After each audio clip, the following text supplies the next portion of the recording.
Supreme court के आदेश के 7 दिन बाद 19 मई देर रात को केंद्र सरकार ने अध्यादेश लाकर सुप्रीम कोर्ट के फैसले को पलट दिया। अध्यादेश के मुताबिक दिल्ली में अधिकारियों के ट्रांसफर और पोस्टिंग का आखिरी फैसला उपराज्यपाल का होगा। इसमें मुख्यमंत्री का कोई अधिकार नहीं होगा। कुल मिलाकर दिल्ली के मुख्यमंत्री को वापस अल्पमत में कर दिया गया है और अधिकारियों की नियुक्ति का अधिकार केंद्र के पास ही होगा। इस फैसले का दिल्ली की आम आदमी सरकार पूरी तरह से विरोध कर रही है। आइए आपको दिखाते हैं कि दिल्ली सरकार में मंत्री आतिशी ने प्रेस कॉन्फ्रेंस में क्या कहा। कल रात को देर रात में केंद्र सरकार एक अध्यादेश लेकर आई, एक ऑर्डिनेंस लेकर आई। केंद्र सरकार लोकतंत्र की हत्या करने के लिए, संविधान की हत्या करने के लिए ये अध्यादेश लेकर आई है। क्या कहता है ये अध्यादेश?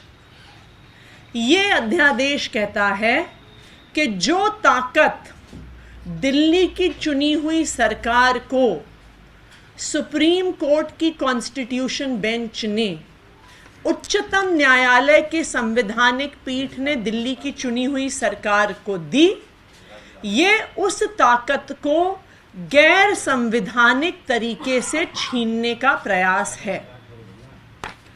ये केंद्र सरकार का पहला ऐसा प्रयास नहीं है।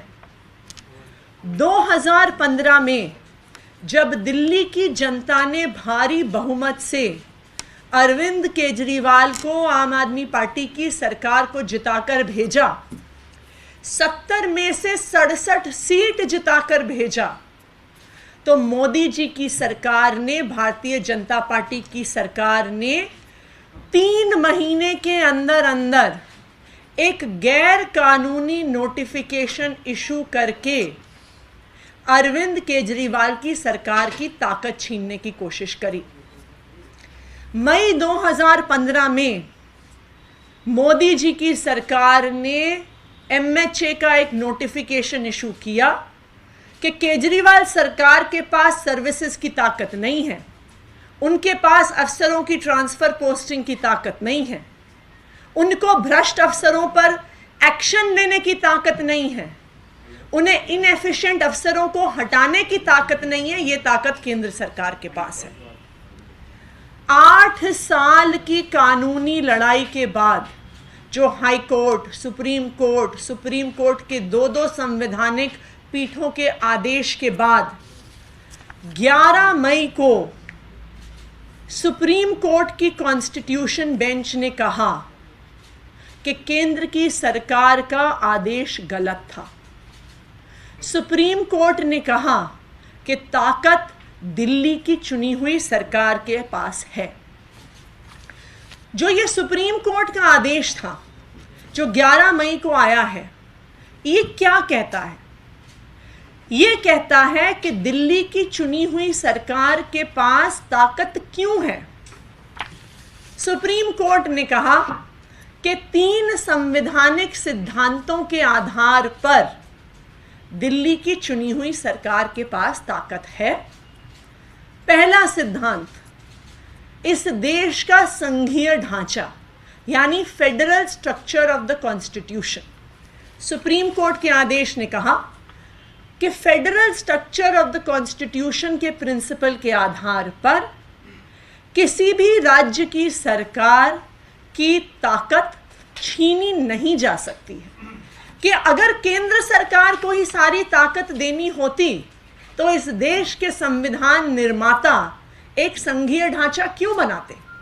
तो सबसे पहला सिद्धांत जो सुप्रीम कोर्ट ने रखा कि federal structure of the constitution से दिल्ली की चुनी हुई सरकार के पास ताकत है। दूसरा सिद्धांत, सुप्रीम कोर्ट की संवैधानिक पीठ ने कहा कि दिल्ली की चुनी हुई सरकार के पास लोकतंत्र के सिद्धांत के आधार पर ताकत है कि अगर संविधान ने आर्टिकल 239AA के तहत दिल्ली में एक चुनी हुई सरकार बनाई है, दिल्ली में एक लेजिस्लेटिव असेंबली बनाई है, तो लोकतंत्र के सिद्धांत के आधार पर दिल्ली की चुनी हुई सरकार के पास ताकत है कि जिस जनता ने उसको वोट दिया है, विल ऑफ द पीपल को इंप्लीमेंट करना उस चुनी हुई सरकार का अधिकार है। तीसरा संवैधानिक सिद्धांत, सुप्रीम कोर्ट ने कहा कि अफसरों की चुनी हुई सरकार के प्रति जवाबदेही ये भी एक संवैधानिक सिद्धांत है और इसलिए जरूरी है कि दिल्ली की चुनी हुई सरकार के प्रति अफसरों की जवाबदेही हो, वरना चुनी हुई सरकार विल ऑफ द पीपल यानी जनता की इच्छा, जनता की राय को इंप्लीमेंट नहीं कर सकती है। तो सुप्रीम कोर्ट की संवैधानिक पीठ ने ये तीन सिद्धांतों के आधार पर, तीन संवैधानिक सिद्धांतों के आधार पर ये कहा कि दिल्ली की चुनी हुई सरकार के पास पूरी ताकत है। किस चीज की ताकत है? अफसरों की जवाबदेही की ताकत है, अफसरों की ट्रांसफर पोस्टिंग की ताकत है, भ्रष्ट अफसरों पर एक्शन लेने की ताकत है। सुप्रीम कोर्ट के इस आदेश का मतलब क्या हुआ, जिसे कहते हैं इन अ नटशेल, सुप्रीम कोर्ट के आदेश का मतलब ये हुआ कि अगर दिल्ली की जनता ने अरविंद केजरीवाल को चुन के भेजा है तो निर्णय लेने की ताकत अरविंद केजरीवाल के पास है। ये देश का संविधान कहता है। तीन विषयों को छोड़कर, लैंड, लॉ एंड ऑर्डर और पुलिस को छोड़कर, निर्णय लेने की सारी ताकत अरविंद केजरीवाल के पास है और एलजी साहब की बाध्यता है इन तीन विषयों के अलावा चुनी हुई सरकार के, अरविंद केजरीवाल के हर निर्णय को मानना। ये लोकतंत्र है। लेकिन केंद्र की सरकार से ये सहन नहीं हुआ, भारतीय जनता पार्टी से ये सहन नहीं हुआ और देश के प्रधानमंत्री नरेंद्र मोदी जी से ये सहन नहीं हुआ कि अरविंद केजरीवाल को सुप्रीम कोर्ट ने ताकत दे दी, कि अरविंद केजरीवाल को 10 गुना स्पीड पे काम करने की ताकत मिल गई। मोदी जी की तो रातों की नींद उड़ गई। मोदी जी को अरविंद केजरीवाल की सपने आने लगे, डरावने सपने आने लगे कि 8 साल से इतनी दिक्कतों के बावजूद, मेरी हर कोशिश के बावजूद केजरीवाल ने इतना काम करके दिखा दिया जो बीजेपी की सरकारें 20-20 सालों में नहीं करके दिखा पाई, वो केजरीवाल ने बिना किसी पावर के करके दिखा दिया। स्कूल अच्छे कर दिए, अस्पताल अच्छे कर दिए, बिजली फ्री दे दी, पानी फ्री दे दिया, महिलाओं को बस यात्रा फ्री दे दी, दिल्ली को शानदार सड़कें, फ्लाईओवर दे दिया। जब बिना पावर के 8 साल में इतना काम कर दिया, तो अब केजरीवाल के हाथ में पूरी पावर अगर सुप्रीम कोर्ट ने दे दी तो अब तो केजरीवाल 10 गुना स्पीड पे काम करेगा। तो इसलिए मोदी जी ने सोचा कि केजरीवाल के काम को रोकने के लिए, चाहे कुछ दिन के लिए सही, कोई ना कोई तरीका तो निकालना पड़ेगा। क्या फर्क पड़ता है कि वो तरीका अनकॉन्स्टिट्यूशनल है, क्या फर्क पड़ता है कि वो तरीका गैर संवैधानिक है, क्या फर्क पड़ता है कि वो तरीका गैर लोकतांत्रिक है। लेकिन मोदी जी ने सोचा कि कुछ दिन के लिए तो सही केजरीवाल के काम को रोका जाए। तो क्या किया मोदी जी की सरकार ने, क्या किया मोदी जी ने? रात के अंधेरे में कल रात को 11 बजे सुप्रीम कोर्ट की 6 हफ्ते की छुट्टी होने के बाद चुपके से चोर दरवाजे से एक गैर संवैधानिक अध्यादेश लेकर आए। उन्हें भी पता है कि यह अध्यादेश गैर संवैधानिक है, उन्हें भी पता है कि सुप्रीम कोर्ट इस अध्यादेश को तुरंत स्ट्राइक डाउन कर देगा, उन्हें भी पता है कि ये गैर लोकतांत्रिक है।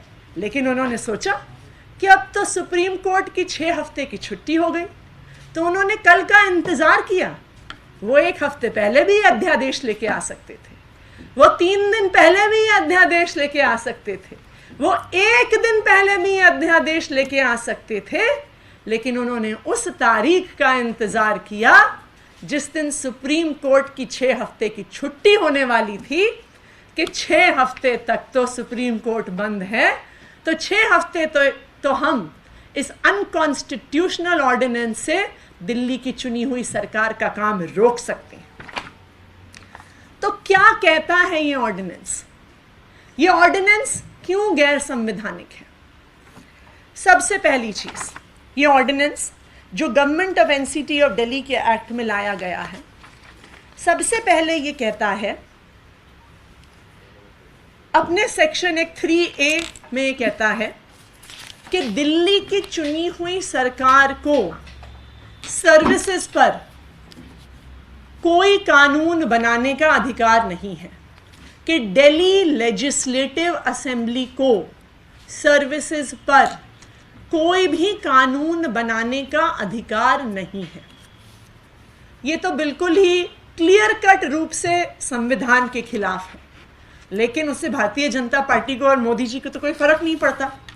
तो पहला प्रोविजन वो सबसे पहले इसमें करते हैं कि सर्विसेज पर कानून बनाने की ताकत दिल्ली लेजिस्लेटिव असेंबली के पास नहीं है, नंबर 1। नंबर 2, कि दिल्ली में ट्रांसफर पोस्टिंग की ताकत, एक नई अथॉरिटी बनाई जाएगी, नेशनल सिविल सर्विसेज अथॉरिटी। क्या होगी ये national capital civil service authority? Transfer posting के लिए एक नई अथॉरिटी बनाई जाएगी, national capital civil service authority. इस अथॉरिटी में 3 मेंबर होंगे। इसके चेयरपर्सन होंगे दिल्ली के मुख्यमंत्री, इसके मेंबर होंगे दिल्ली के चीफ सेक्रेटरी, और इसके मेंबर होंगे दिल्ली के होम सेक्रेटरी। लेकिन दिल्ली के चीफ सेक्रेटरी को दिल्ली की चुनी हुई सरकार नहीं अपॉइंट करेगी, दिल्ली के चीफ सेक्रेटरी को केंद्र सरकार अपॉइंट करेगी। दिल्ली के होम सेक्रेटरी को भी दिल्ली की सरकार नहीं अपॉइंट करेगी, दिल्ली के होम सेक्रेटरी को भी केंद्र सरकार अपॉइंट करेगी। तो ये जो national capital civil service authority बनेगी, उसमें दिल्ली के चुने हुए मुख्यमंत्री चेयरपर्सन तो होंगे, पर वो माइनॉरिटी में होंगे, वो निर्णय नहीं ले पाएंगे, क्योंकि national capital civil service authority, ये अध्यादेश कहता है कि national capital civil service authority सिर्फ और सिर्फ मेजॉरिटी से डिसीजन लेगी। तो इसमें जो भी निर्णय होगा वो केंद्र सरकार के 2 ब्यूरोक्रेट्स के अनुसार होगा, दिल्ली की चुनी हुई सरकार के अनुसार नहीं होगा।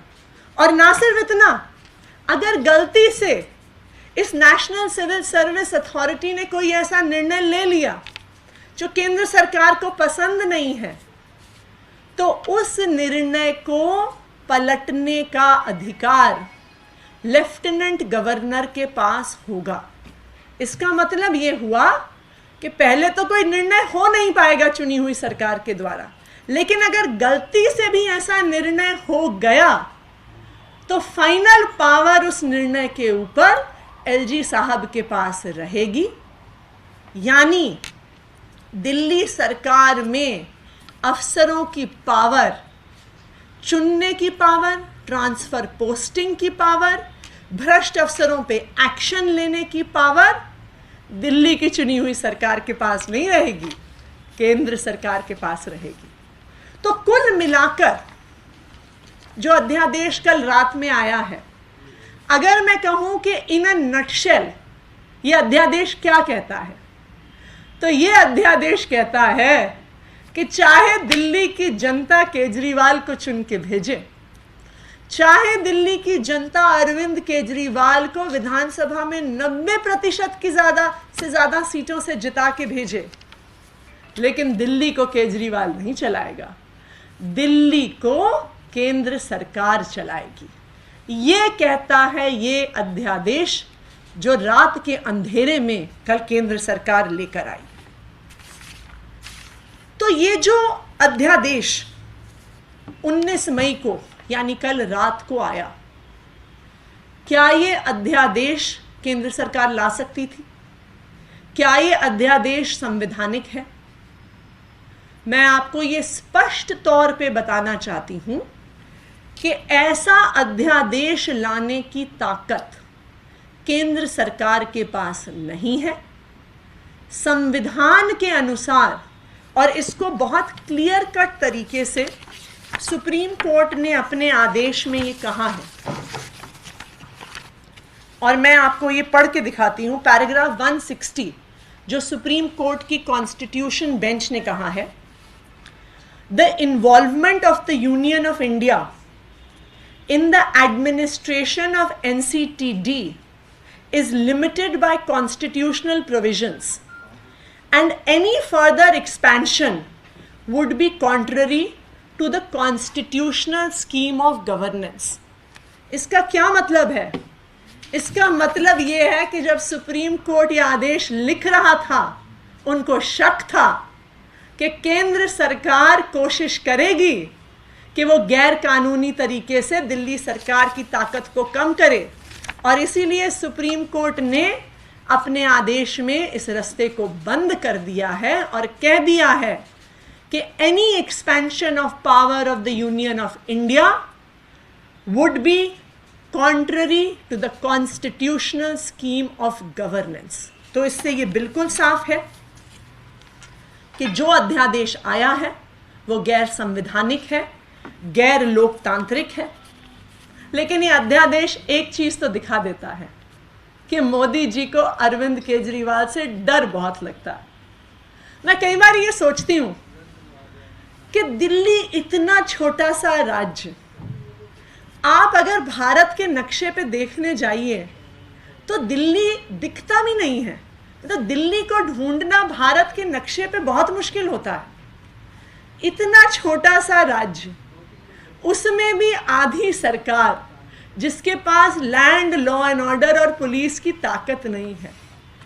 इतनी सी सरकार की अगर ताकत को मोदी जी हर संभव गैर कानूनी, गैर संवैधानिक तरीके से ख़त्म करना चाहते हैं, तो उसका तो एक ही कारण है कि मोदी जी को अरविंद केजरीवाल से डर लगता है। मोदी जी को पता है कि अगर अरविंद केजरीवाल को पूरी ताकत मिल जाए, चाहे 6 महीने के लिए मिल जाए, तो अरविंद केजरीवाल की सरकार जो चमत्कार करके दिखाएगी वो पूरे देश को दिखा देगा कि एक सरकार की ताकत क्या होती है, लोकतंत्र की ताकत क्या होती है, ईमानदार राजनीति की ताकत क्या होती है। लेकिन मोदी जी, जो संविधान बाबा साहब अंबेडकर ने बनाया है, उस संविधान में बहुत ताकत है। उस संविधान ने एक लोकतांत्रिक सरकार बनाई है। उस संविधान ने एक संघीय ढांचा बनाया है। उस संविधान ने अफसरों को चुनी हुई सरकार के अधीन बनाया है, क्योंकि आखिरकार इस संविधान ने, बाबा साहब अंबेडकर के संविधान ने जनता को ताकत दी है। हो सकता है कि 6 हफ्ते के लिए आप अपने इस गैर संवैधानिक अध्यादेश से 6 हफ्ते के लिए, 8 हफ्ते के लिए, 12 हफ्ते के लिए, जब तक सुप्रीम कोर्ट इसे स्ट्राइक डाउन नहीं करता है, आप अरविंद केजरीवाल के काम को रोक सकें। लेकिन आप ये याद रखिएगा कि अरविंद केजरीवाल को ताकत दिल्ली की जनता ने दी है, बाबा साहब अंबेडकर के संविधान ने दी है,